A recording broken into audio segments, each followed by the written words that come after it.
Hey everyone, welcome to TMI, Too Much Information Live with Moondog. And we're going to have a special show today. We've got a special guest. But before we get started, I just wanted to give my usual plug to our sponsor today, which is Aura, which is my go to online cybersecurity company that I use to keep me safe online. And one of the cool features that they have is they have a data broker removal service that if you are a Aura user subscriber, you can just click on and they will automatically remove you from all of the data brokers that they have in their database. And there are hundreds of these companies out there that just buy and sell our information to marketing companies, political organizations, who knows who, yada, yada, yada. And that's one of the reasons we get so many robocalls and spam mail is because our information, addresses, email addresses, and even partial social security and our phone numbers are getting traded online by these companies. But you can actually ask to have your information or request to have your information removed. But since there are hundreds of them out there, good luck. It's going to take you so much time and effort. It's easier just to have a service that does it. And Aura is one of those. But they not only do they do that, but they offer a bunch of other services that's all included in their package, such as a VPN service, so that protects you when you are like on a public Wi-Fi. They have spam blockers, they have fraud alerts, credit monitoring, and all of this stuff is bundled in. Oh, and $1 million of identity theft insurance is included with your subscription. Here's the thing: you can try them out for free. Just use my link. You can see it here, which is aura.com/moondog, and you can get 14 days of free trial. So no, no commitments, just try them out. And during those 14 days, you can use all of their services, which includes the data removal service. So in the span of 72 hours, I got myself removed from 20. I'm already got myself removed from 30.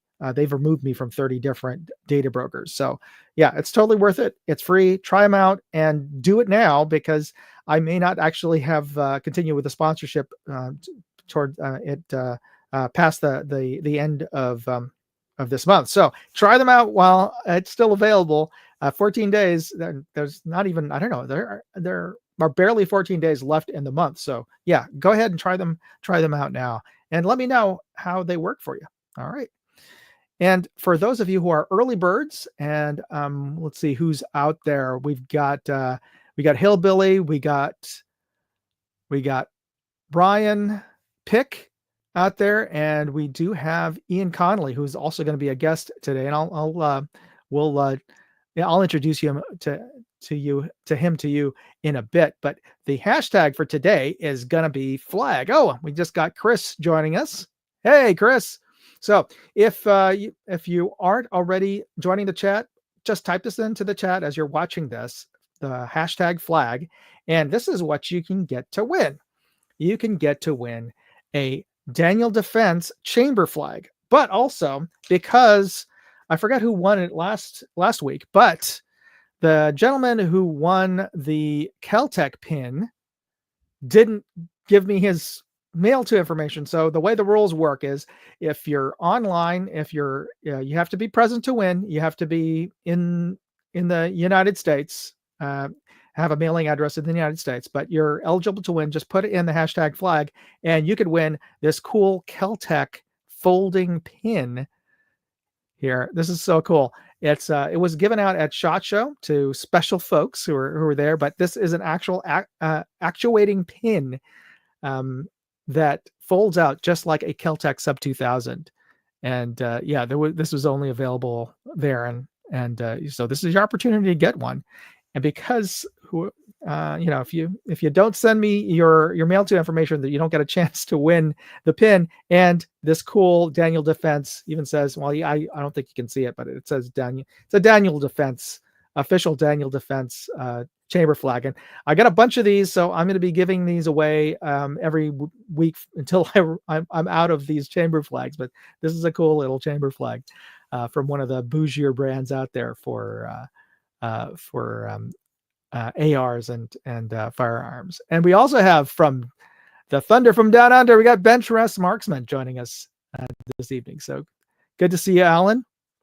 All right. So moving forward, we have a special guest tonight. Ian Connolly, my buddy, my co-producer.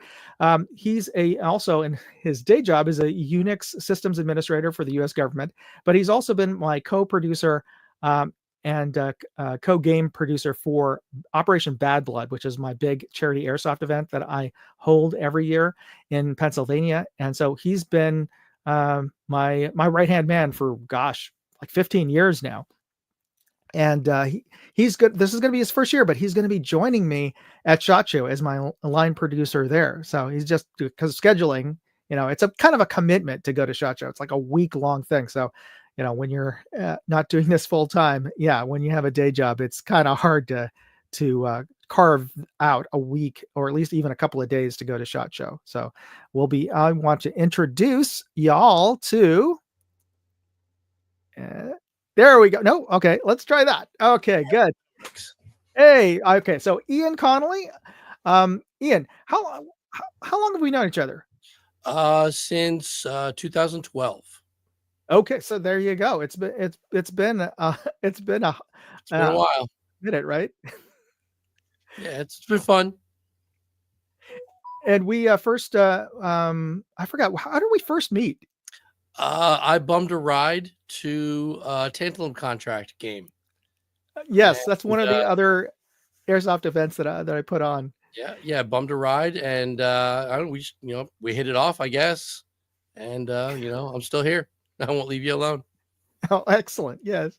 So tell the folks a little bit about yourself. I mean, aside from the fact that you've been working, that you've been doing a lot of airsoft stuff with me, but you grew up on the East Coast. Right, that's correct. I'm originally from right outside of Philadelphia. As a young teen, I split my time between New Jersey and Pennsylvania, with parents.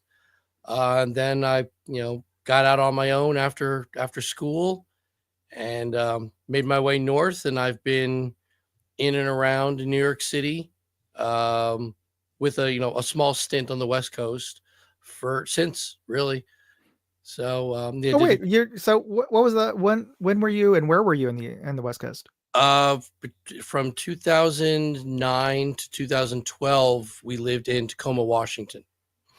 Oh, okay. So that's where my wife is from. So we moved out to Tacoma for some family stuff and got out of there as soon as we could, honestly. So 2012, we moved back to Brooklyn, and so we've lived ever since.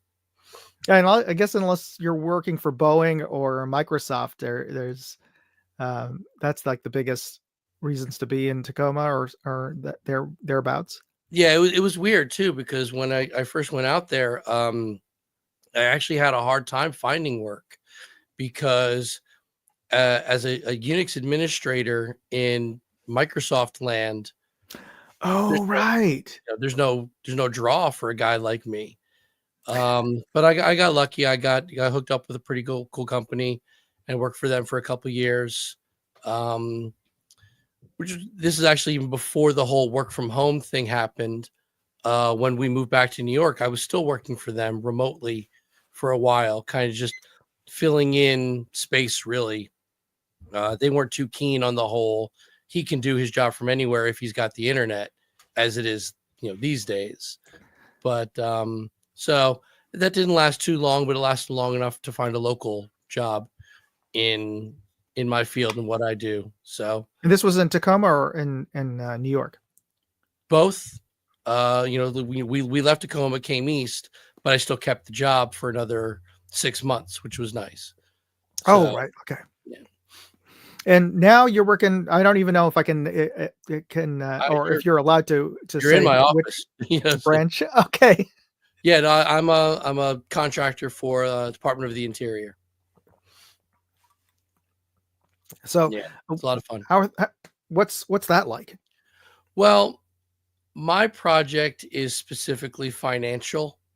Basically, we run all of the SAP applications. So I don't see, luckily, I don't, none of the government politicking comes my way. I guess it's a good thing, right? Yeah, exactly. But to us, it's all about just, server maintenance. It's one thing I say in every job interview I ever have is my skill set doesn't change regardless of the industry that I'm in. I don't care I do care who I work for, but it doesn't really matter what it is you do because my skills are going to translate to whatever it is you're doing. You know what I mean? So if I work for, private sector, I work public sector, I work, contractor, doesn't matter. As long as I can do the work, it doesn't really matter what it is I'm doing, which is So great. yeah, so that's a good thing in that you don't have to necessarily worry that with the administration changing, that any of that is going to change. Right. Unless there's some ridiculous budget slashing. Oh It's not yeah, gonna affect me at all. it's not as if some billionaire is going to come in and destroy the federal government with Yeah, cutting torpedo the departments. budget when you're not even elected officials. Yeah, sure, why not? But okay, we'll tiptoe around that topic since we generally generally don't like to talk about politics No, or it's not things worth that are too not evergreen, super evergreen on this show. But yeah, now you have aside from your wife, you have a son, and you guys it. live in Brooklyn. How's the weather in Brooklyn right now? Weird. Yesterday it was over 60 degrees. Whoa. Yeah. Okay. Yeah, It that is weird. Yeah, like it was brutal all weekend long. Like we're talking like below freezing and windy. And then, yesterday it was rainy and 60 degrees. Today, I mean, we've the windows open. It's ridiculous. So You can practically wear shorts. but they're talking about we might get snow on Friday. So Yeah, I was wondering, is this you guys already had snowfall this year, right? Or is this not maybe the here. first one? New York State Okay. has, Oh but yeah, for sure. yeah, But I mean, in the city, upstate got absolutely hammered, but nothing here yet. well, We actually haven't yeah. had snow we haven't had snow since 2022. Get out of here! Really? There wasn't Usually, there wasn't a I'm single used to at flake least all last one weekend or something. Nothing. yeah, Wow. Okay, nothing. that is a long stretch. Yeah, Because back when that major drought was happening, I'm sure you saw about that, where New York had gone 40 plus days with no rainfall, and there's wildfires everywhere. yeah. It also did the math that there had been zero snow accumulation in over 380 days or something like that. So it's Well, we crazy. have a report from Maine over here. Maine's midcoast snow tonight and was 50 degrees today. Yeah, it doesn't make any sense. So wow. And the weather here never really changes all that much, or at least it changes every 10 minutes, but it's usually fairly mild here year round. So it's been kind of chilly, but I do kind of miss the seasons. We're gonna have to agree to disagree. Uh, I like spring through like early fall. After that, the air just hurts my lungs. Other than that, yeah, sure. I like snow.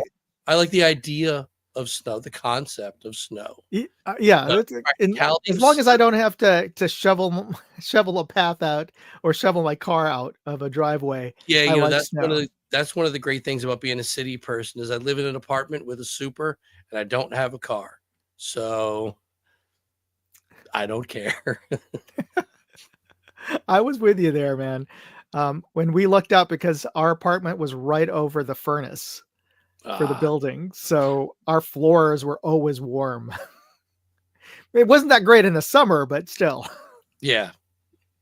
Yeah, that's one thing I don't miss about New York is the heat of the summer. But I kind of got to the point where I could tolerate it, but my wife never liked it at all. So this was a tough summer. This was for the part of it that I was in New York. This was a hot summer. Texas summer was. Oh, that's right. You were in Texas this summer. Yeah, That's brutal. Yeah, I was in Texas for most of the summer, and it was I don't I was there for about a I was there for a month, June 17th to July 17th. And I think it dropped below 90 maybe once. On average, it was about 102 the whole time I That was doesn't there. surprise me at all. It was Yeah. horrible. So I guess you get used to it. I mean, certainly we've got yeah, plenty of friends in Texas I that asked my neighbors, as like, everybody always says you get used to it. They said, "This is hot, real hot." So Okay, fair enough. Fair enough. So, one of the reasons I wanted to have you on is because we were going to talk about a little bit about SHOT Show for the folks out there, and this is going to be your first time going to SHOT Show. it's gonna be my first time going to Vegas. You're kidding, really? I've been to the area back in a previous life when I was a contractor for the Air Force. I've been to Nellis Air Force Base over in Henderson area, Hmm. but never actually got into Vegas proper. Well, it's certainly an experience. So you'll have an experience out there in terms of have you've been to Atlantic City, Of obviously. course. Oh yeah. Oh yeah. Yeah. So like Atlantic City is like just one street in Vegas, and the strip is I don't know how many miles long. I mean, it's not huge. So most of the casinos are just concentrated in one place. And once you get out of there, it's like, a lot of other towns and cities in the Southwest, which Yeah. you've seen. And it is expensive now. And not too surprising. I mean, we've New York is not the cheapest. New York City is not the cheapest place to be a tourist No, in. no, that's true. And the one thing that always annoyed me is that not, on top of the hotel rates, then they charge a resort fee per day. So, Oh, I didn't I notice. Hmm. yeah, you'll see it when you get the bill. Oh, I'm sure. Yeah. So yeah, so they'll lure you in with rates of like $38 or $48 a night, but then they tack on $30 every day. Right. So Yeah. yeah. Well, I guess I'm lucky in respect to a lot of people. I don't gamble, so I don't have to worry about that. So I've been spending my planning time of, what to do outside of SHOT Show, looking at restaurants. I found the local Hare Krishna temple. Okay, are you gonna be staying there? You're gonna be staying over Oh no, Circus Circus. I'm gonna stay. I'm gonna stay at the hotel, but my flight gets in before our rooms are going to be ready. So I was going to go to the temple and hang out there, have a free lunch there, Oh, perfect. and because I'm a member, Yes, um, yes. and then head on over to the hotel and figure it out. Some practical information for our working trip is the food is well, the food anywhere in a convention center is going to be expensive. Oh sure. That there's a couple of, but there are actually not very many places you can eat that are very close to where all where the booths are. There's like some spaces in between, like the Caesars and the Venetian side. You're talking about like There's a resort restaurants. well, I wouldn't even I mean, there's the resort restaurants, but there's like a hot dog and a hamburger Oh okay. stand that they've I think they're temporary. They just put them in there at the bridge between the two expo centers, and they install a bridge just for the show, Oh, it's so not that you permanent. can Oh okay. yeah.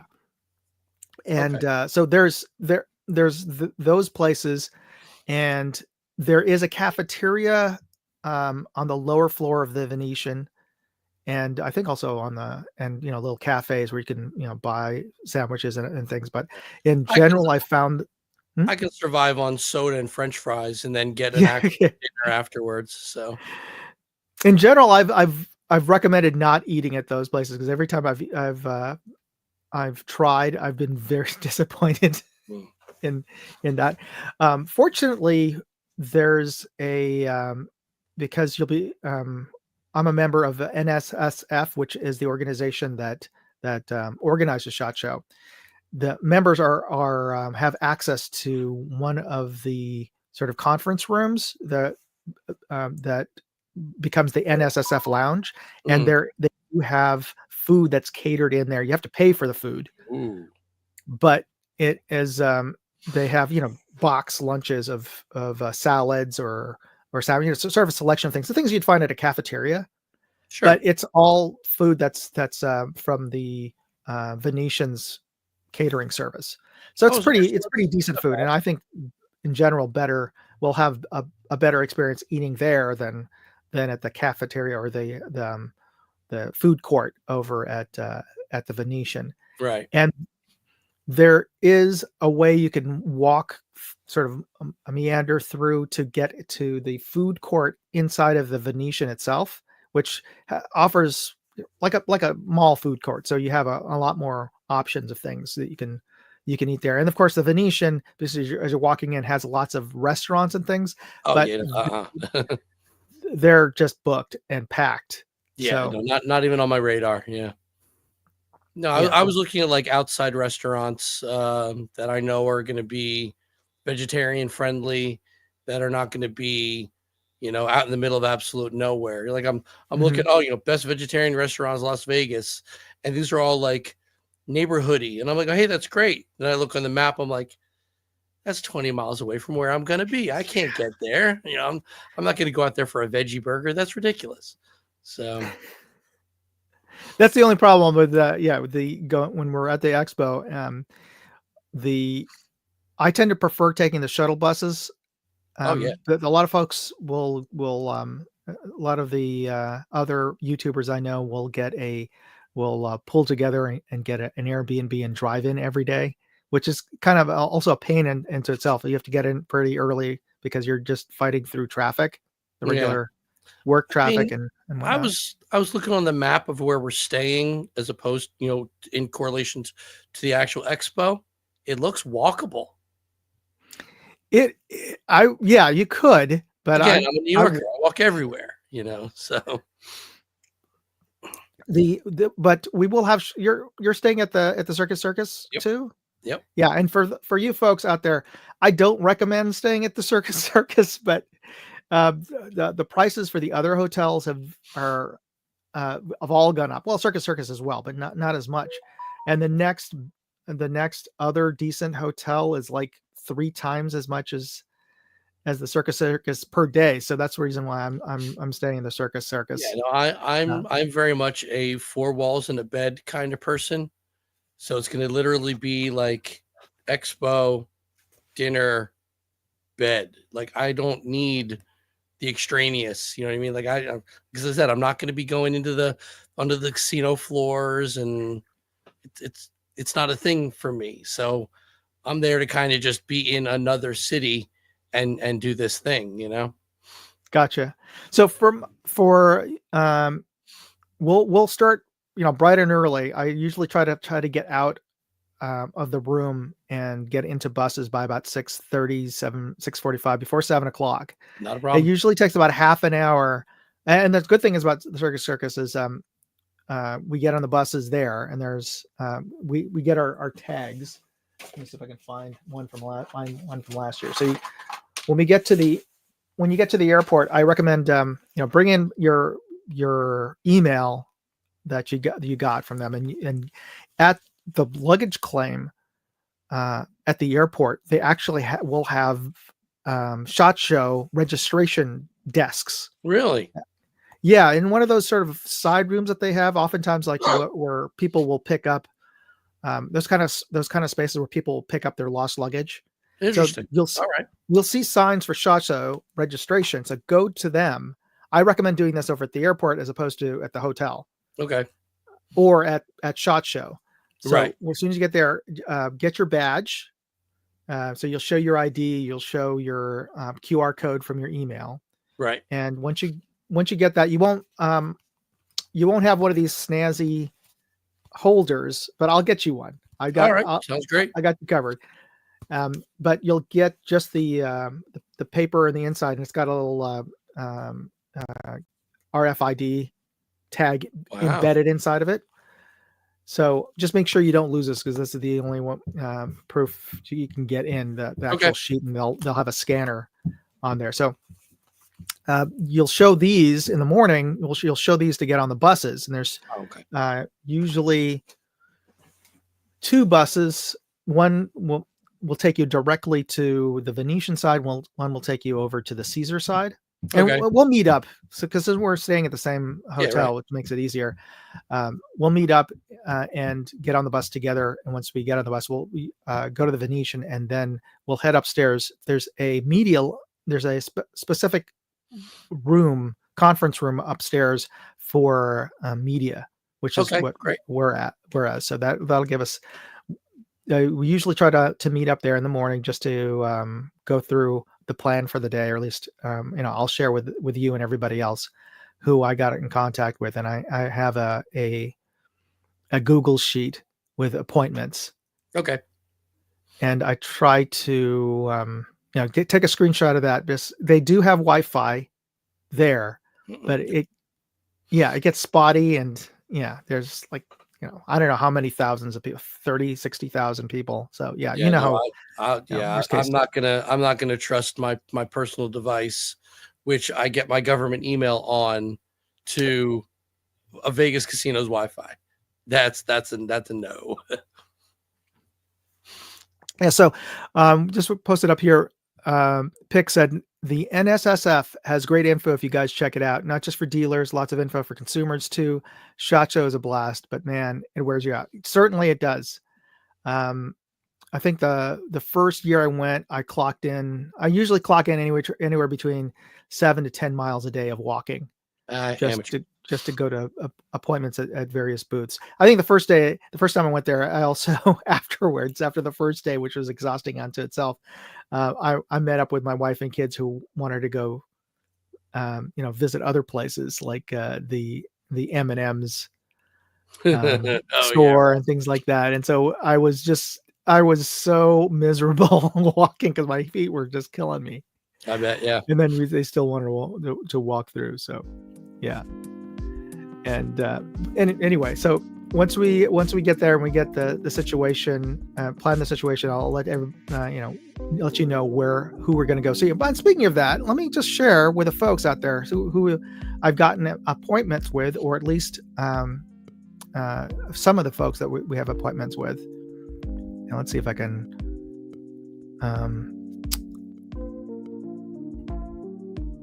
There we go. No, that's me. All right. And we have SHOT Show. There we go.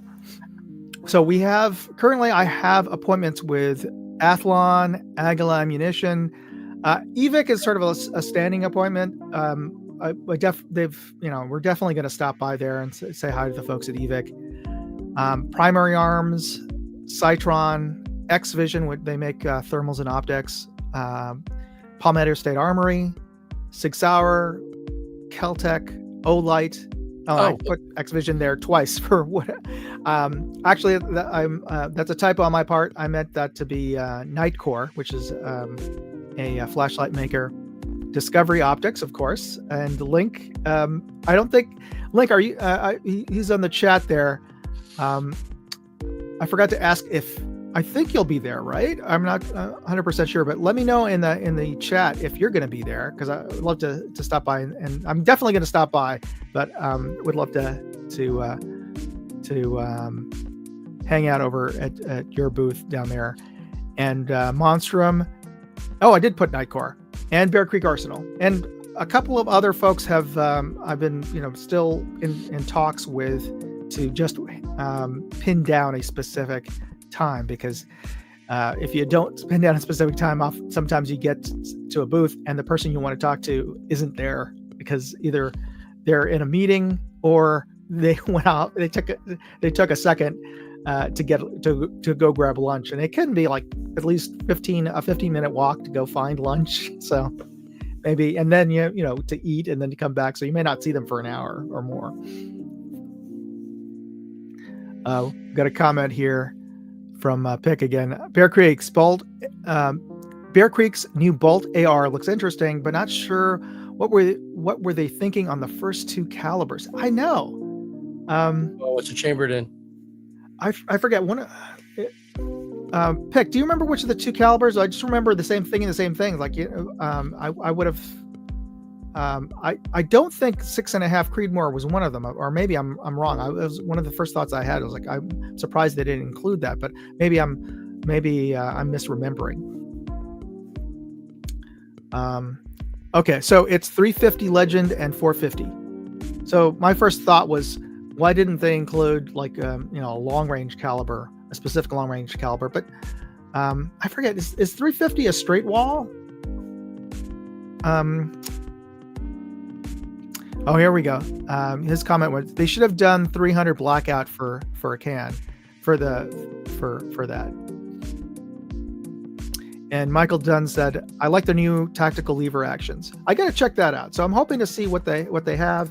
I'm not sure if they're going to be, if Bear Creek also will be at the industry range day, but we'll definitely stop by their booth at SHOT Show to take a look at stuff. And here's a question I have for everybody out there. Aside from the folks that you're seeing here on this list, is there any brand or that you think absolutely got to drop dead, got to carve out some time to go see them, or else it's a totally missed opportunity? But I'd love to see everybody's comments and see who you think that you'd love to see at SHOT Show. So here we got first up we have Midcoast Maine saying LaRue Tactical. Anderson, you know what? That's also. I definitely will stop by Anderson, probably either before or after Palmetto State Armory, since they're not too far away from each other. So, yeah. Plus, Anderson still owes me a pistol caliber carbine that they keep on saying that they want to send me, but it's been since the last SHOT Show since I talked to them. So, yeah, I don't know why it's taken so long. Ryan Matthew. Pick says CZ. Now, is there anything specific from CZ that's new, or is it just because you like CZ? And Boomstick says, Ryan, I did just a fun video shooting various ammo without fouling in between. I did 2 5-round groups. I remember one of the groups with SK had 4 shots in the same hole with a small flyer. That's pretty good. What distance were you shooting at? Main Midcoast says CMMG and their new all-state rifle build. Yeah, that'll be interesting. I mean, as an airsofter, I have my own list. Yeah, look who. I know, like I said, as an airsofter, I'd like to see the KWA and the Umarex booths, because those are products that do have, or brands that have products in my sphere of the airsoft hobby that I'd like to see. But that's really just a personal thing. So we'll definitely go by Umarex, though I don't think they have. Do they have multiple booths? Because their main booth is, they do. They have 5. They have 5. Okay, 5 booths. So maybe they have a specific one for airsoft. They got because 2. when I went, and are they not the 2 ones that are next to each other? Yeah, the 2 booths in 12,000 range and 3 booths in the 20,000 range. Okay. Because I know that the big double booth has Umarex, Walther, and it's like all their firearms are really expensive. Right. Olympic firearms over there that I stopped in to take a look at. I was trying to talk to them about their 22s, and they really didn't have much to talk to me about, because they were more interested in talking about their. Yeah, depending on what booth has what, it could scratch both itches. We could see some in airsoft lingo, we could see some real steel and some airsoft at the same time, which would be interesting. Midcoast Maine said, "I saw a nice Noveske airsoft builds. They look amazing." And what's great about them is they're pretty much 1-to-1. So whatever you put on a real Noveske, you can put on an airsoft and vice versa. So it's a great training tool. So for those of you who don't really, who think that airsoft is just kid stuff, yeah, kids love playing with it, but it's a great cheap training tool and safe training tool. So you can, instead of kind of dumb dry firing and at home and having to rack the slide every time, get yourself a good airsoft gas pistol, and you can practice, do drills in your garage, and it cycles just like a regular firearm. But of course, you won't have to worry about safety and also costs. My 1911 airsoft pistol, other than ammo weight, is pretty much accurate to a 1911 A1. It doesn't have any rounds in it that's going to add the weight, but just the frame and obviously the slide pull is a lot easier because that spring is not nearly as that's true. But just for feel and getting used to how like the backstrap safety works and things like that, it's perfect. So let me just give a call out to some of the new folks who've joined us. Hey, Mario. And we got Pursuit of Accuracy. Hey, Josh, how's it going? Thanks for joining us this evening. And let me know, folks, I might, this is a later time slot that I usually do. If this works out better for everybody, let me know as well. I did it originally earlier at 6 p.m. Eastern, 3 p.m. Pacific. Part of it is because of I just have to work around my family's schedule as well as mine. So whether or not that my usual earlier time slot or this time slot is better for folks, I'd like to know from everybody. All right, so let's move on. SHOT Show, we'll probably do another show on SHOT Show as well, and in the new year once I get some word from some of the folks that to get some new some appointments with them. Ian, do you have any other pressing thoughts or questions about SHOT in terms of being a newbie to go in? Not really. I mean, I've got some weird OCD thoughts that run through my head on what are your general participants going to be like, but then I was like, but this is an industry only show, so everybody there is not most professional, at least I would like to think.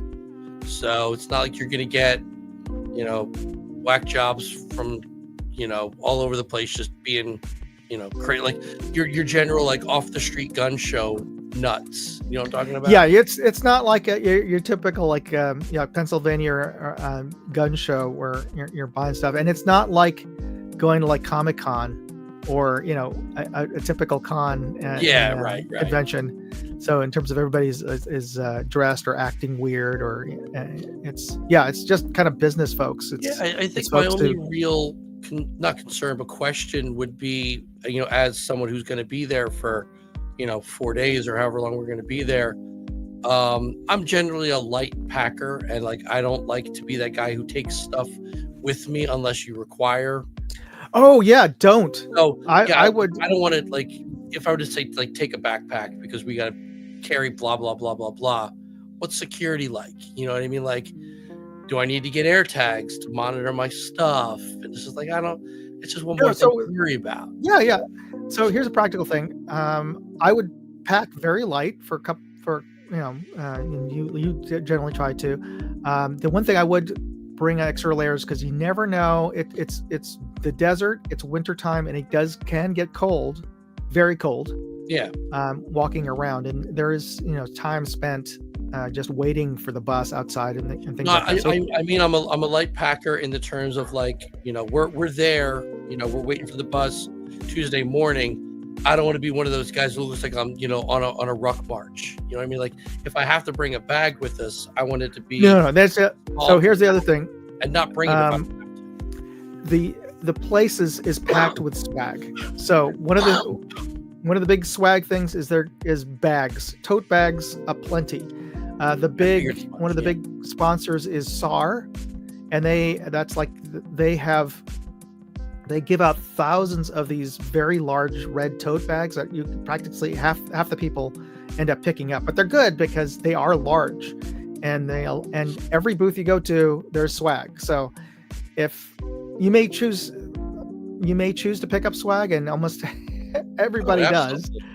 So that's another reason why you should pack light, is so just you have extra room to bring back all the swag. If we need to bring notes and printouts and stuff, to help you do the interviews you're going to do, I need to know what I need to carry. And if I don't have to bring a backpack to a place where there's going to be thousands of people walking around in tight quarters, I don't want to, Yeah, most people don't. I mean, there's less, and for our camera gear and stuff, just I try to keep it.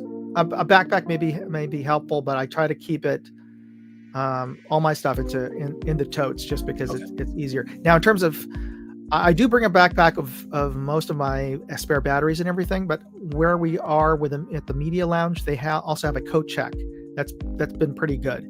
Okay. And they have security there, so you get a tag and you can leave. So I leave my spare batteries, a spare charger. Yeah. So that was really my only concern, is like, if we do bring outside stuff and we leave it in the media room, is it a safe place? Yeah. Okay. Well, yeah. There's the media coat check is actually right next to the it's a media only room. That's great, but I'm not gonna put my stuff just on a chair with people coming in and out all day long. Yeah. Okay. Mm-hmm. All right. And in the media area, you can also get an NSSF media water bottle. Oh, good. So you don't even have to bring one water bottle with you, and you just fill it up where you go. And that's one of the things, because it's the desert. You're going to get much more dehydrated than you're used to, because just from the air. So yeah, drink lots of water is what Michael Dunn recommends here. A water bottle, drink lots of water. Yeah. In fact, I'm bringing a little bottle humidifier with me, just because every time the last couple of times I've gone, my eyes and nose just get so dry in the hotel room. Like one of those ones you can actually put in like a commercial water bottle. Yeah. So I picked up one of those from, I forget, from AliExpress or Temu, just because, I learned, to do that. And I used to live on the East Coast, so certainly it's not like Alberta cold, but I'm used to dressing up for the winter. So, but I'm just saying is that if you're thinking Las Vegas is nice and hot and warm, and you just show up with just a t-shirt, you're going to be miserable at SHOT Show in January. You maybe luck out and it's like 70 degrees. For a day or two, but I've been there where it's like it's in the 40s or 50s, which is not cold, but if you're not dressed for it, you're just going to be standing around and being very uncomfortable. Is all I'm saying. Having a place to actually put jackets and stuff like that already changes my packing a little bit. Like I was actually planning on kind of just suffering here in New York when I fly in and out, with just like a windbreaker kind of thing. Oh, no! Bring your winter coat. Yeah, at the very least, you can leave it in your room. Wear a real coat, and having somewhere to put it, that helps. So, yeah, absolutely. All right, so let's me get back up to the side screen. There we go. I think that's a good one. Let's do kind of play around with the configurations here. So.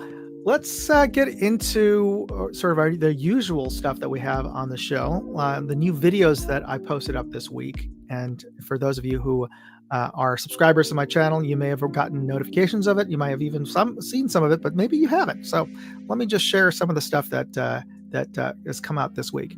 And one of them is my primary arms review video. This is for the primary arms SLX LPVO. It's a 1:8. Power, and it's still one of my favorite LPVOs, and it's not super expensive. It's not as cheap as it used to be, I think it's running around about $300-400 nowadays, which in the grander scheme of things are in the range of good LPVOs. It's actually borderline budget. Certainly one of the lesser expensive LPVOs. But I've always liked, what I really liked about it is the reticle. And I forget the gentleman's name, the Russian designer of the reticle, but he really did a good job of pretty much taking the Trigicon's donut of death and chevron and just tricking it out so that you can range very quickly with it, and having reference marks with the ACSS reticle that you have both wind holdovers as well as movement holdovers. You can use them for either of which. So if you have a target that's moving, say running, or if you're shooting at game that's bounding, you can use those holdovers as aim points. So I think it's a really brilliant design of the reticle. Hey, Ian, have you used LPVOs on any of your airsoft guns? No, I can't say I have. My airsoft arsenal is actually kind of dated. Literally. Oh, because you also do period rep. Right. Yeah. My war stuff. Yeah. Stuff is all period. So I actually do have a scope on one of my Vietnam era airsoft replicas, but I don't know if that would qualify. It's just a simple, non-adjustable 3x9. And it works for what it is, but it's 60-year-old technology. You know what I mean? Yeah. Now, I just wanted to put up here, Midcoast Maine said he wants to see this. I meant to do this summer, but just sort of like life got in the way. But one of the things I do in all of my videos is I use the same reference targets or references, visual references. So one of the things is I for long distance I use the peak of Mount Davidson, which is one of the tallest hill in San Francisco, which is about 1,400 yards away from my filming location, and that's a good amount of distance. I don't have you can usually see with a pretty decent scope, even at 6 power, the trail marker sign at the top of the hill, which is about a 3 or 4 inch sign on top of a pole. But Maine, mid-state Maine, I believe he or somebody else asked to actually see that sign, and I do want to hike up there. And it's not a bad hike. You could do it in like 45 minutes on a good day. And I'll one of these days I will film the actual sign and take a close up. So just be patient. Pursuit of hey Josh, good to see you. Get back to work, you lazy slacker. But it's good to see you, Josh. So that is the Primary Arms SLX video is what I posted this week on my 2A channel, and on my Moondog Reviews channel, that is I posted the O-Light O-Clip Pro, which is their clip-on light that I actually like as a kind of a very packable work light. Now I know that form factor wise it is kind of awkward to put it on regular clothing, but you can clip this onto, like, if you have a buttoned up shirt, you can clip it on sideways and use it hands-free. Plus it has some other useful modes, because it has 3 emitters, and it has a flood, it has a spot, and the spot's actually pretty good. It has pretty good throw, like well over 100 feet. and it has a red light mode, so you can use that Does it for, fit on molly webbing? oh, for sure, yeah. In fact, I think this is really um, more useful if you know, have a chest rig, or if you have a backpack strap. The clip will just go into one of those little loops. I forget what in the is Molly the strapping system, or is it the strap? One of Yeah. the two. Well, Fine. Does it fit on PAL's webbing? That's more technically correct, yeah, I suppose. yeah. The what is it, like the 1.25 inch width or something like that? Yeah. Yeah, this is less. This is a little less than an inch wide. Oh, So perfect. yeah, easily. Yeah. So that's what I posted up on my Moondog reviews channel, and it's getting some good views. So I'm pleased with that. And that is Looks good. I mean, the it's everybody nowadays just has a flashlight in their pocket, and it's cumbersome and a pain in the butt. Something that's actually designed to be an actual flashlight with a small form factor. I love it. yeah, and it also has a magnet. So Ooh, now we're yeah, getting and I'm surprised they managed to put the magnet into the clip itself. So that's not bad. And yeah, I think it's a pretty cool thing. And right now, Olight has that along with they have a Christmas package along the O clip, along with a special Christmas themed arc felt and their O sphere, their sort of mood light. Oh, okay. I was gonna ask what that yeah, was. fun. Right. Yeah, it's kind of a fun little Pokemon ball. Yeah, it's I think it's Bluetooth, because you can download the app and control it in terms Oh, of okay. the All right. modes. My Yeah, kid might but like. it's also magnetic. So for those of you who are thinking about doing your own podcast, you know how it just seems like every other podcast has some mood lighting in the background to try to create that sense of a greater production value wherever they are, instead of their usual basement. They'll put mood lights around to make it look a little snazzier. That's nice. one way you could do it with that light. And it's fully waterproof, so I've seen people just use them as like pool toys. So that's kind of cool too. That is very cool, actually. All right, so that is on Moondog Reviews. And on Moondog Go, I posted up my walkthrough of the Great Dickens Christmas Fair. And it's I'm guessing you've probably been to Ren fairs. Of course. And Yes. my hometown used to actually do a Dickens festival every year. Oh, really? And then they've, over the last, I want to say maybe 15, 20 years, have turned that into a generic food truck, beer garden Christmas festival. Like all the actual Dickensian characters and carolers, they're long gone. Like the town I'm from has this really nice historical style main street, and it's a revolutionary town. So it actually, the main street follows what used to be the railroad that would supply bog iron. You know what bog iron is? No, what's I know pig iron, but what's bog iron? Bog iron, it's a less refined natural iron that actually dig it up in the swamps of South Jersey.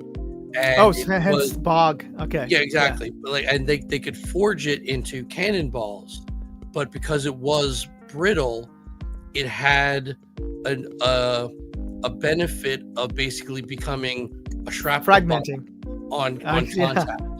So, but anyway, all the different Victorian-ish and revolutionary style facades in the buildings and the restaurants and stuff all used to have Dickensian characters singing songs. Some were reciting bits of Christmas Carol, stuff like that.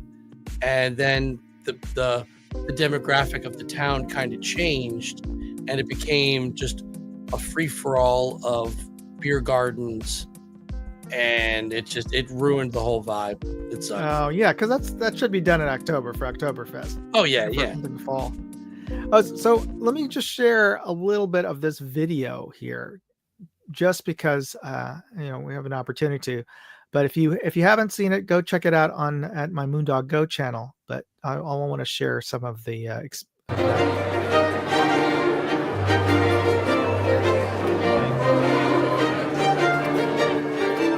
So this is in a place called the Cow Palace in San Francisco. That's where they still have the rodeo in San Francisco at the Cow Palace, and this is their expo halls. There are about 6 of these large pavilions, and so they're roughly about the size of, I would say, a pitch football field. So you got like 6 football fields of Dickens Fair. So it's pretty big, and it just goes on and on. And you've got most of it is stores and vendors selling things, as well as food, but crafts. And they also have folks who walk around playing characters. As probably the same thing that happened over at your Dickens Fair. Yeah. But they'll have people playing the roles of various Dickens characters, and they encourage folks to come dressed in period outfits. So it's hard to tell who's there as guests and who are there as actors playing roles. So Yeah, I this was a lot will of not. fun. Yeah, I'm gonna pause this and Yeah, that looks bring like a that lot back of fun. to. Now I've this year I decided to post my entire video, which is like 30 minutes of me walking around seeing different things. So I think that's a bit of a commitment. So when I get some time over the Christmas break, I'm gonna break down that video into smaller, a little more accessible. Maybe just some highlights, like a 5-minute highlight video out of Yeah, that 30 minutes. So that's that the was great. plan anyway. Yeah, I kind of wish that they still did stuff like that. And as far as I know, we don't have anything like that here in New York. It'd be nice, you know. I was also surprised that there isn't really anything like that, and even Christmas is kind of is great and also kind of disappointing in New York City. I mean, there's the tree and Rockefeller Center, of course, Yeah. and there's the ice skating there and over at Central Park, and they've tried to do Christmas night shops, I think, over at Bryant Park. Yeah, Bryant Park and Union Square, they have their Christmas village, The night markets. night markets, but it's literally just it's all vendors. Like there's no, I don't know, there's no Christmas like feel to it. Like it's from, my wife just went last weekend, and they got great stuff, but you're paying touristy New York prices for stuff, and you're not getting that you could buy at every other street fair the rest of the year. And the idea of these period fairs, it's, yes, there's vendors everywhere, and you're buying stuff and you're looking at goods, but you're kind of immersing yourself in this world for an evening. Why not? And it sounds like fun, but yeah, we don't have that, which sucks. Well, I just posted up that Midcoast Maine has to jet out. I'm sorry. If you're still there, we're gonna do the drawing in a second. So let me just move forward to that. And what I wanted to do is so we'll do the drawing for those of you for those of you folks who were aware of the early bird. The hashtag is flag, and the main prize today is going to be a Daniel Defense chamber flag, but also the Keltec folding pin that wasn't claimed last week. So that is still, I'm going to include both of those as the drawing today. So let's do the drawing now. So everybody get your hashtags in, and we'll do the drawing for that.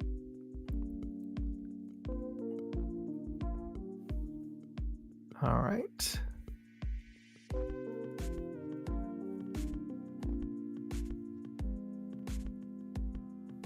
And you want to give it a countdown from 5 there, Ian? No, go ahead. I'm looking at something else. I'm looking at your notes still. Go ahead. Okay.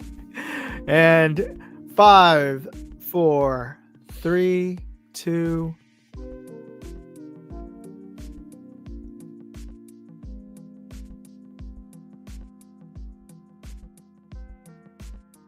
Chris, congratulations. Hopefully you're out there, Chris. Just post something in there, and just so we know you're still out there on and can see.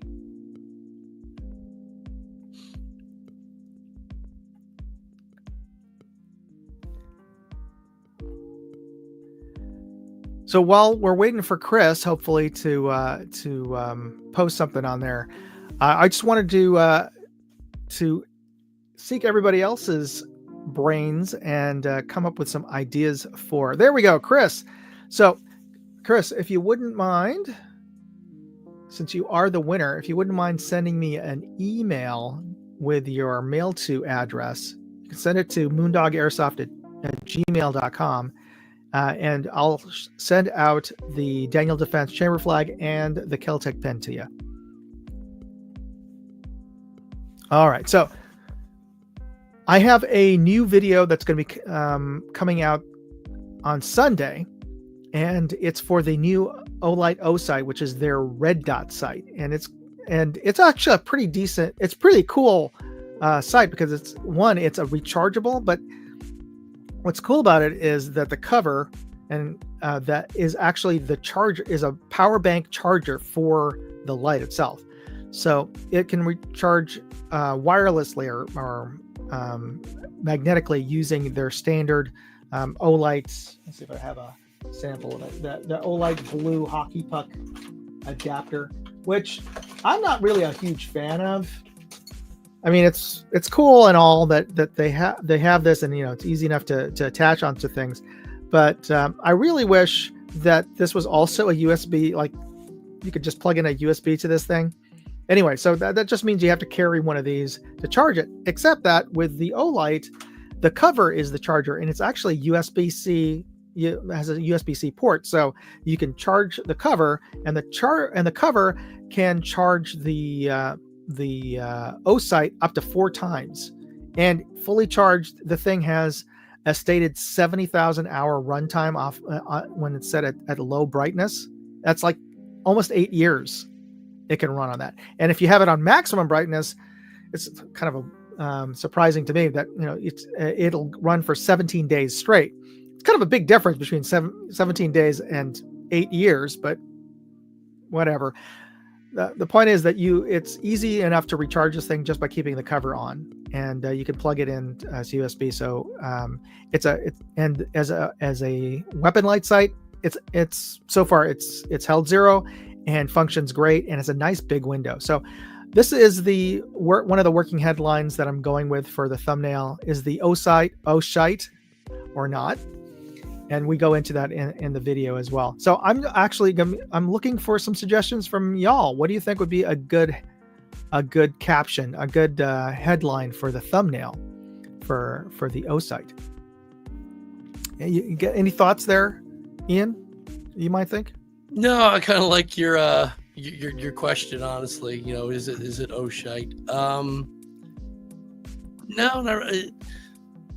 I'm kind of out of my element, to be honest with you, with a lot of these products. But you've used red dots before. I mean, or at least never. No, You're old school, just an iron sights guy. Yeah, I'm an iron sight, walk the target kind of guy. BBs are cheap, so.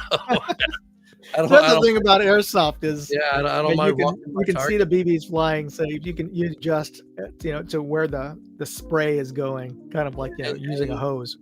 Especially when it comes to any kind of, I mean, red lights are great for what they are, but when it comes to any kind of magnification, it's kind of overkill in airsoft. The range isn't really there to necessitate needing any kind of real scope. I use one, for more of a reconnaissance type Yeah, uh, roll instead of actually eyeing targets. It's more like I can see a IDing little targets. further. Other than Yeah. that, yeah, I'm not really using the like even with the sight I have on my replica M16. Once I'm on target, I'm looking under it at the iron sights. So, because it's one of those that clips onto the carry handle. So Yeah. once I'm on target, I'm looking under the scope anyway, because I don't need to be able to see, the whites of your eyes, because if I can see you, you're in range. That's all that matters to me. So, That's absolutely. but yeah, so So the idea of any kind of red light, red dot sight, it is what it is, and they're good for what they are. But I can't target shoot here in the city because it's got that weird catch 22. You need a permit to be part of a gun club, but to get get a a permit, permit you got to be part of a gun club. Like in the gun club. Yeah. it's weird, and I don't have a need for a real firearm right now in the city, so I'm not going to go through that whole process. So Yeah, plus it's expensive. I don't get really to target shoot here. Honestly, I haven't shot a real gun since I lived in Tacoma. So it's kind of not my element. I'm here more to learn and be useful than I am to give industry anything opinion. I don't have one. So I got a question. We have a question here from Link Chen. Does the Olight look like the Vortex Defender XL? I can't remember if I'm thinking of the same um, red dot, but it is oversized. It's like 20. I want to say 24 or 23 millimeter square window. So it's roughly 30 to 50% larger than a typical RMR. So it's a nice big window. And it would be nice if they came out with a smaller one as well, but it's nice that it does have a large window for folks who are kind of new to red dots like me. I'm getting better in terms of presenting, so my need to have a larger window isn't quite as much as it used to be. But when I bring my family out to shoot, I think they appreciate having a larger window to see where the dot is. And if you're doing action shooting, actually, like I do with the falling plates, it's the follow-up shots, having a larger window, to find the dot again when you're actually, I don't have to do it so much with the falling plates because I don't move around. But for folks who do like 3-gun, larger window is better, or at least some think that's the case, because they're oftentimes having to shoot from awkward positions. So having a larger window gives you essentially a larger eye box. I actually do have a question. With something like this that is attached directly to the slide, how does the vibration affect zero? That's the thing. It's like if it's a cheap or it's not well made, then yeah, you could lose zero. So far it's held zero. I went through about 100 rounds, and that's for the when Trijicon, I think, was one of the first ones to come out with their RMR mini red dots that were meant that were rugged enough that they could work on slides. But I think when they and a couple of ones first came out, there were issues with the vibration. I have seen some where the sight is attached to a bracket on the frame. Yeah, then it's not an issue, but slide moves independently of that. Now, for the most part, almost all like the big name companies, they've worked those issues with vibrations and holding zero. So it's not an issue now anymore. But they're still, like all red dots, somewhat fragile. So they're made to, you could drop it if to survive a drop. But if unlucky enough, and just because of the geometry, usually you won't get a hit on anything hard directly onto the glass. But if you're using it for airsoft, or if you are unfortunate enough to drop it onto like a bolt, or like an exposed screw, or or something, you could crack the glass. But that's just what it is. How do you And holster something with an attachment like that? there's another thing. I got questions. Yeah, yeah, because then you have that's the big conundrum with a lot of folks. You just have to get a holster that's specifically made that's cut to allow for that. But that's the same issue a lot of people have with lights on their pistol. Are they more expensive than your standard holster? No, not necessarily. Figure it's a market that you can tap, right? I mean, it's not like they're twice as much. It's there may be a little bit more, slightly more, but usually it's really more about the mold. So yeah. All right, so let's move on.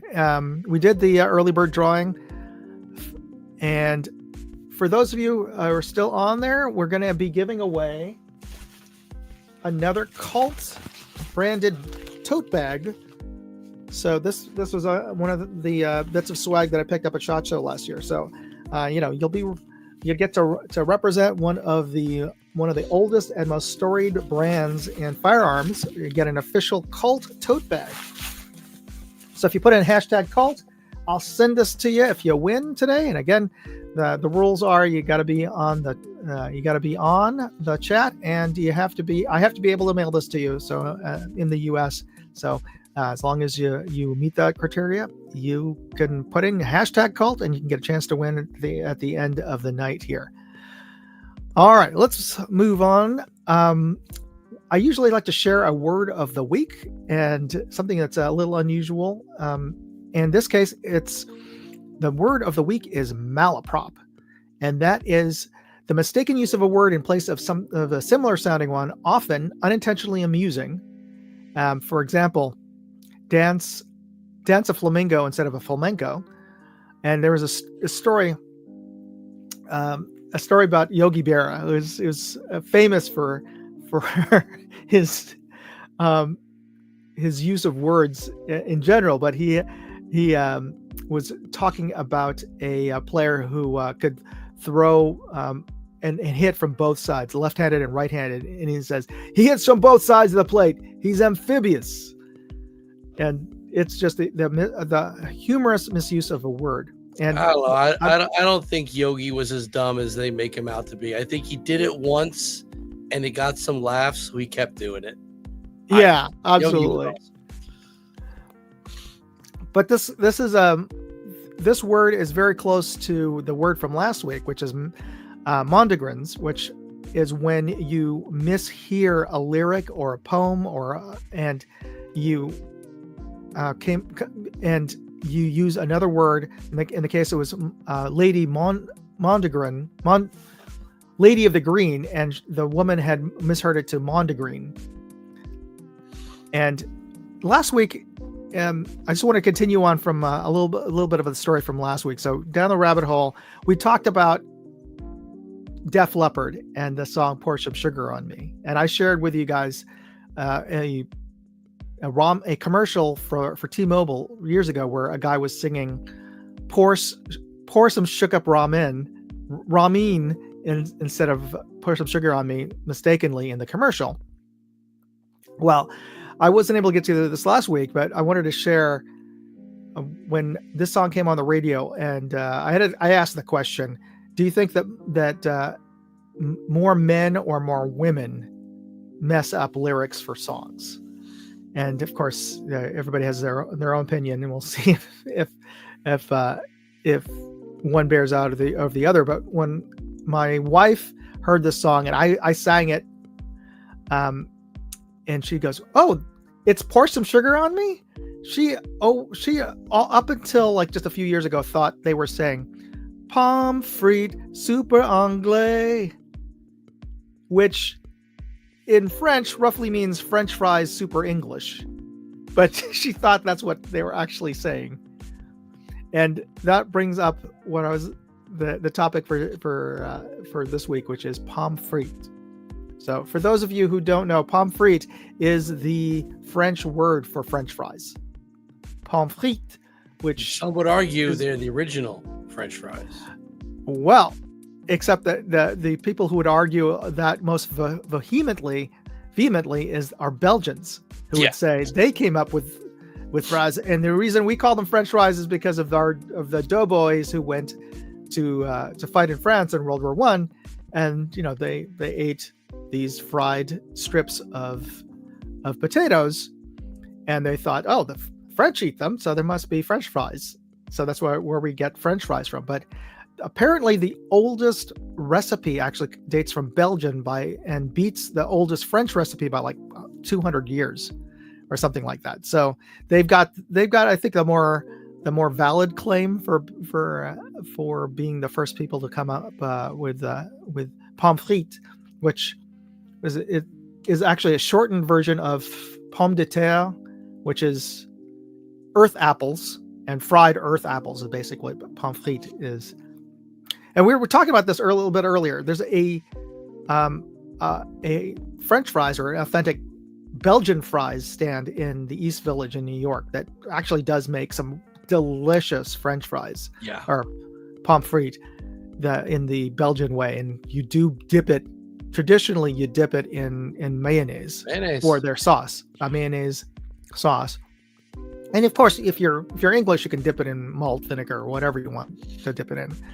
But I learned to enjoy them. I actually prefer dipping my fries in mayonnaise now because of pommes frites. I kind of do a combination. I'll mix ketchup and mayo. I'll do that. I mean, because I grew up on fried, thin cut fries and ketchup. I'm that kid, right? So once I tried pommes frites for the first time and actually had it with the mayo, it's not like thick. For those who've never had it, it's not like thick straight out of the jar Hellman's. It's a little runnier. It's like part of their own recipe. It's more sauce than it is mayo-y. Yeah, it's still it's a sauce. It's still an egg sauce, but complete world changer. For those of you who hate mayonnaise, I get it. You break down mayonnaise, it's gross, but it tastes so good. It's really, really good. Yeah, if you guys haven't tried, just try. Just humor me. Try get some really good mayonnaise, and try your fries with it. And you might like it. Michael Dunn says, I like seasoned sour cream dip for fries. That sounds good too. And it's actually not too far. I could see where somebody would go with that, because especially in this day and age, like, I was not a fan until I met my wife, but the people who put ranch on everything, right? Prime ingredient ranch is mayo. Yes. Yeah.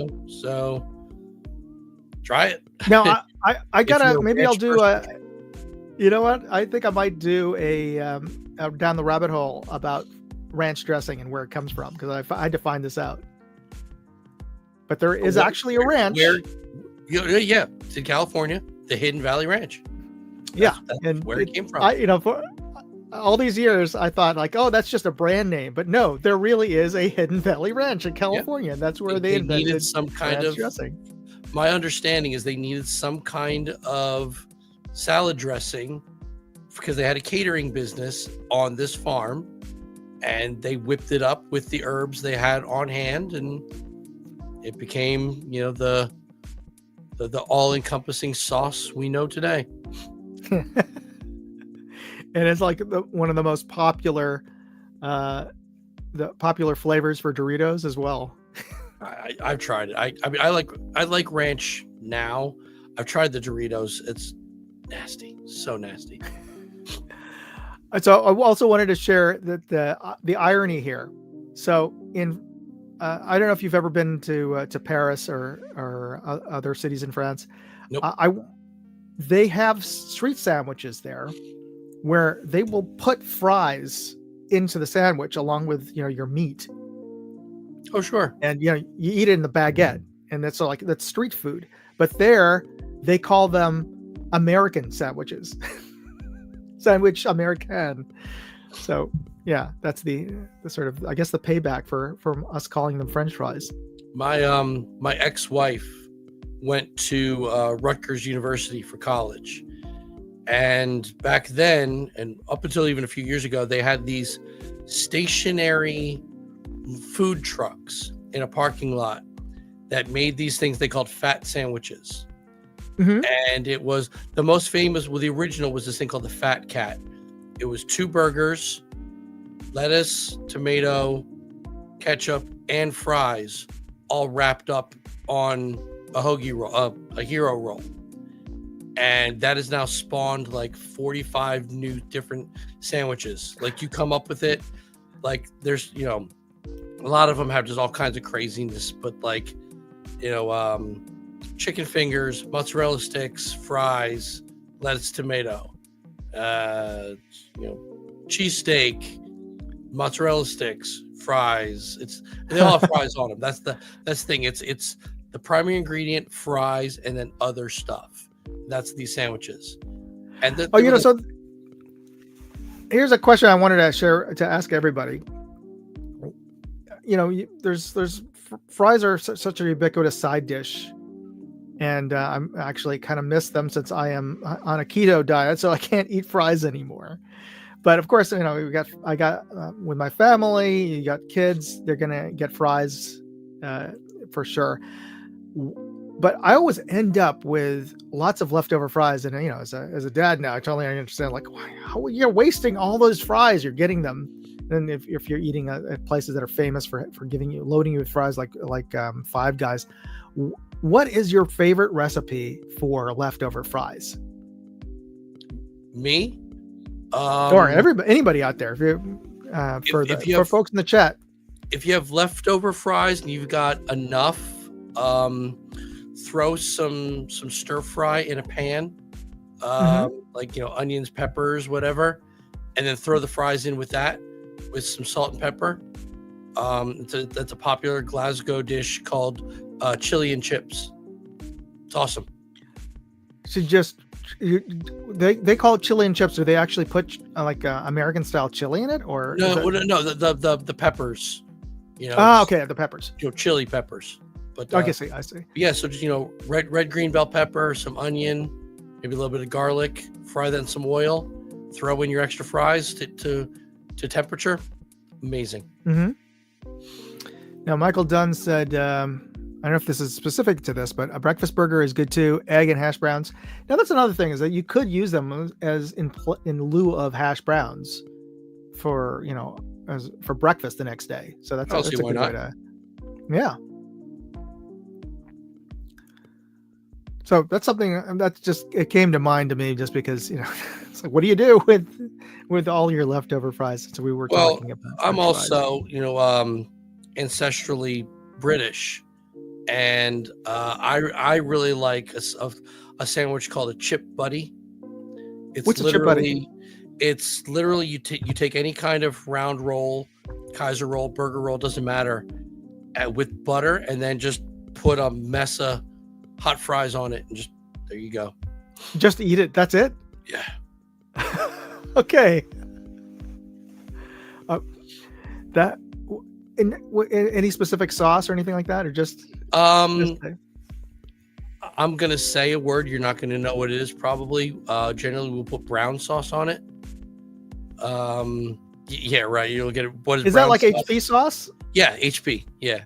Okay. All right. HP is a brown sauce. There are more versions of it in the UK than we get here. Yeah. So yeah, a little bit of HP sauce on hot chips on a bun with butter. Amazing. Absolutely. Oh man, I'm getting hungry. All right, so this is going to be one of the longer episodes that we have, so we'll be wrapping up soon. So I'm sure you've got folks out there who are just salivating thinking about hot fries, maybe going out there. But I won't. So let me just bring this up here for the contest, folks. Just want to remind folks that we have a contest going on right now. I'm giving away a CV Life Eagle Talon 1-6, and this is actually, we were talking about LPVOs earlier, and Primary Arms making a great one. This also kind of copies the Trigicon reticle, and just like I really love the ACSS reticle on the primary arms. I think this is actually a pretty decent reticle for a LPVO. And CV Life is known for making very affordable. And I got to say, in terms of quality, this is so far held up in a falling plates match so far. So much better quality than you'd expect from something that people often consider to be an airsoft quality brand. But to be honest, a lot of their products inexpensive, but so far have held up much better than a lot of people give them credit for. So I think this is a great LPVO, and of course you get a chance to try to win one. Just go to my website at moondogindustries.com/contest for complete details, and let me just put that up here, and I'll also share the link directly so that for those of you, the moondogindustries.com/contest is where you'll generally find all of the contests I have, but you can also go directly to, and that has links to the contest page. But here I'm going to share the link for the contest specifically in the chat. So for those of you who haven't entered, to qualify for the contest, all you have to do is subscribe to my Moondog Go travel channel, which you saw earlier with the trip through the Dickens Fair. But subscribe to that channel and send me a screenshot that proves that you're a subscriber, and just upload it to that page that I've had sent, that you have the link there to, and you'll be entered into the contest. And the drawing will be the deadline for the contest is going to be December 25th, which is Christmas, and I'll be probably doing my live stream and drawing the day after Christmas is what I think I'm planning on doing. And again, let me know in the comments or in the chat or afterwards in the comment section or in the community page whether you'd prefer to have the show at 9 p.m. Eastern or at 6 p.m. Eastern, and we'll do that for the next show. All right. Now, before we end the show, just wanted to let everybody get an opportunity to win the Cult tote bag. Just put it in your hashtag Cult. And oh shoot, I totally forgot to put that into the giveaway tool. My bad. I apologize to everybody who's put their hashtag in prior to this, but put it in now. So type in hashtag Cult and you'll be entered in the contest. So I'm going to give everybody a little bit of time to get their hashtags in. Sorry, that's I really do need a live producer, but you're looking at him, so I'm looking at you, producer. You suck tonight. Hey. No, I'm not. I'm looking at me. So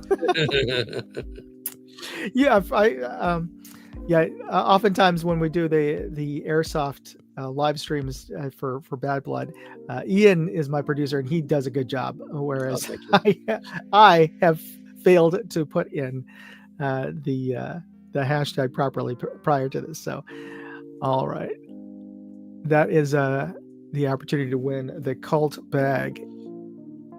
So get your hashtags in. For those of you who are who are listening to this chat, just put it into the chat section to the comment section there, and you'll be entered into the contest. And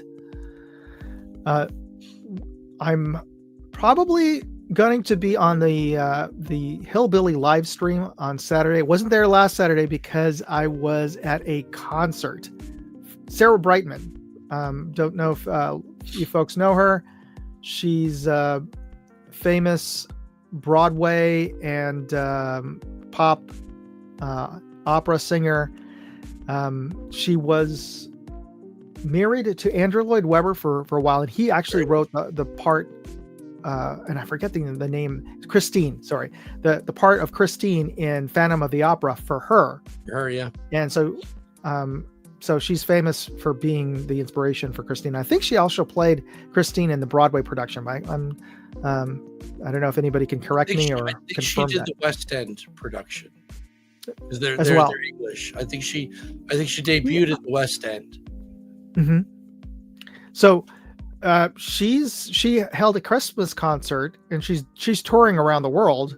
But she did 2 nights in San Jose. So I took my wife down there today. But I can't claim that I bought the tickets, because actually she got that as a Christmas gift from her cousin, which she's super nice to give that to her, because they went to go see Sarah Brightman in the 90s, I think, or the 80s, years ago.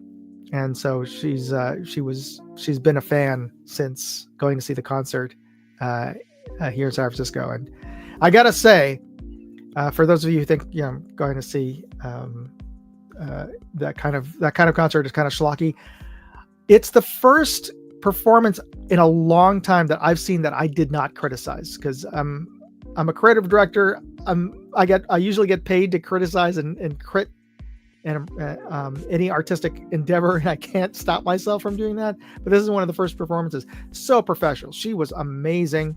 Her voice still sounded really, she's older now. She's got to be like 50s, like Easily. late 50s. Yeah, she's outstanding. And you could hear that her voice everybody's voice as they get older drops, a little bit, gets a little deeper. And but her singing voice, she could still hit those like a high G or a high A. She just sounded amazing. And whoever was doing 64 years old. 64. Wow. 64. Yeah.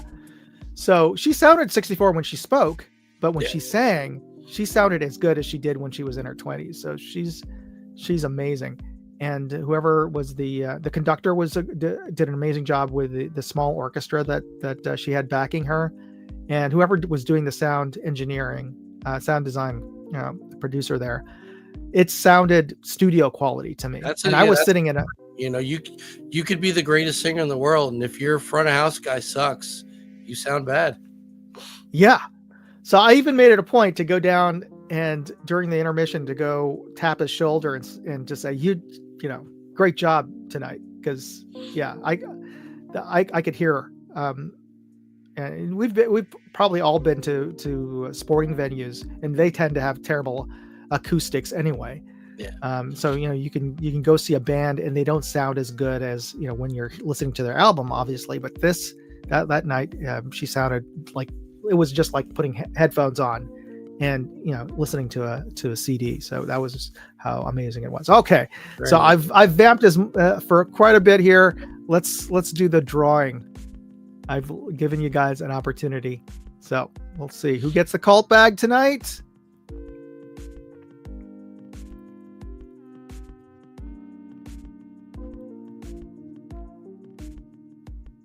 Chris again, double win. So, Chris, I've got your information from winning the pin. So you are the big double winner tonight. Congratulations! And Garage Guy, thanks for joining us at the very end. And I want to thank everybody for joining us. And I want to thank Ian, my usual producer and co-host on my Airsoft live streams. But thank you for joining me tonight. And if you or anybody else out there has suggestions for brands or products, we definitely have to go see at. Okay, so Chris, let me say, Chris says, "Can you give it to Michael Dunn?" All right, I'll do that because it's winner's choice. So Chris says, "Give it to Michael Dunn." All right, Michael Dunn, you're getting the bag. That's good sportsmanship. Thank you. Absolutely, you are a gentleman, sir. All right. Anyway, thank you everybody for joining me tonight, and let me know again in the comment section or in the chat whether or not this time works for you next week. But we'll be doing it, having the next live stream the day after Christmas, not exactly on Wednesday, because we all have things to do for. Hopefully with our families, but we all have things to do in Christmas. So I'm going to have the next live stream the day after Christmas. Let me know if you prefer it at the previous normal time, which is 6 p.m. Eastern, or if you prefer it at 9 p.m. Eastern, 6 p.m. Pacific, and 8 p.m. Central. All right. Any final words? Anything else you want to talk or plug there, Ian? No, I'm just looking forward to having a good time. I wouldn't mind talking one more time. Maybe get some of the other guys who are going to be joining us to come on. If not, that's okay too. But yeah, I'm just looking forward to it and very excited to get out there. That's good. You know what? I'll talk to the rest of the crew. Maybe we could do a group live stream, like first or second week of January. The week before we go. Sure. That might work out. All right, everybody. Thank you for joining us tonight, and you be safe out there. God bless. Moondog out. Hey, I'd like to know what you thought of this video. Leave me a comment or chat with me on Facebook, Twitter, TikTok, MeWe, Instagram, or Locals.